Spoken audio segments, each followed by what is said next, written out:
ചേറ്റുവ പാലത്തിലെ വഴിവിളക്കുകൾ മിഴിയടച്ചിട്ട് മാസങ്ങളായി. രാത്രികാലങ്ങളിൽ പാലത്തിൽ കൂരാകൂരിരുട്ടാണ്. ഇരുട്ടിന്റെ മറവിൽ പാലത്തിൽ നിന്നും പുഴയിലേക്ക് മാലിന്യം വലിച്ചെറിയുന്നത് മൂലം മത്സ്യത്തൊഴിലാളികൾ ഉൾപ്പെടെയുള്ളവർക്ക് ഏറെ പ്രയാസം നേരിടുന്നുമുണ്ട്. രാത്രികാലങ്ങളിൽ ശക്തമായ മഴയുള്ളപ്പോൾ പാലത്തിലെ ഇരുട്ട് വാഹനയാത്രികർക്കും ഏറെ ഭീഷണിയാവുന്നുണ്ട്. പാലത്തിലെ 2 നടപ്പാതയിലെയും സ്ലാബുകൾ തകർന്നു കിടക്കാൻ തുടങ്ങിയിട്ട് വർഷങ്ങളായി.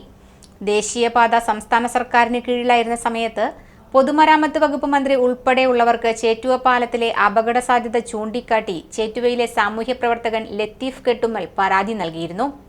വർഷങ്ങൾ പിന്നിട്ടു. മന്ത്രി ഇടപെട്ടിട്ടും ഇതുവരെയും ശാശ്വതമായ പരിഹാരം കാണാൻ ഉദ്യോഗസ്ഥരുടെ ഭാഗത്തു നിന്നും യാതൊരുവിധ നടപടിയും ഉണ്ടായിട്ടില്ല.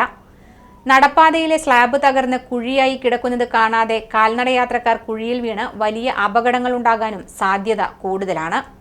ദേശീയപാത 66 ഏങ്ങണ്ടിയൂരിനെയും ഒരുമനയൂരിനെയും ബന്ധിപ്പിക്കുന്ന പ്രധാന പാലമാണ് ഇത്. ചേറ്റുവ പാലത്തിലെ വൈദ്യുതി വിളക്കുകൾ അടിയന്തരമായി പ്രകാശിപ്പിക്കണമെന്നും 2 നടപ്പാതയിലെയും സ്ലാബ് തകർന്നത് മാറ്റിസ്ഥാപിച്ച് കാൽനടയാത്രക്കാർക്കും വാഹനയാത്രക്കാർക്കും ഭയമില്ലാതെ പാലത്തിലൂടെ യാത്ര ചെയ്യുവാൻ ആവശ്യമായ സൗകര്യം ഒരുക്കണമെന്നും സാമൂഹ്യ പ്രവർത്തകൻ ലത്തീഫ് കെട്ടുമ്മൽ ആവശ്യപ്പെട്ടു.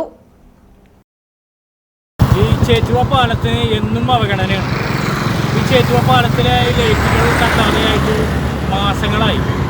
അതുപോലെ തന്നെ ഈ ചേറ്റുവ പാലത്തിലെ നടപ്പാത തകർന്നിട്ട് വർഷങ്ങളായിട്ടും ഇതുവരെ അതിനൊരു നടപടി ഉണ്ടായിട്ടില്ല. ഇവിടെ മത്സ്യത്തൊഴിലാളികളും മറ്റുള്ളവരും എല്ലാം നടന്നു പോകുന്നത് ഈ പാലത്തിലൂടെയാണ്. കൂടാതെ ഈ ഇരുട്ടിൻ്റെ മറവിൽ ഒരുപാട് മാലിന്യങ്ങളാണ് ഈ ചേറ്റുവ പാലത്തിൽ നിന്നും ചേറ്റുവ പുഴയിലേക്ക് നിക്ഷേപിച്ചുകൊണ്ടിരിക്കുന്നത്. അടിയന്തരമായി ഈ ചേറ്റുവ പാലത്തിലെ വൈദ്യുതി വിളക്കുകൾ തെളിയിക്കുന്നതിന് വേണ്ടിയുള്ള നടപടികൾ അധികൃതരുടെ ഭാഗത്തു നിന്ന് എത്രയും പെട്ടെന്ന് ഉണ്ടാകണമെന്നാണ് നാട്ടുകാർക്ക് പറയാനുള്ളത്.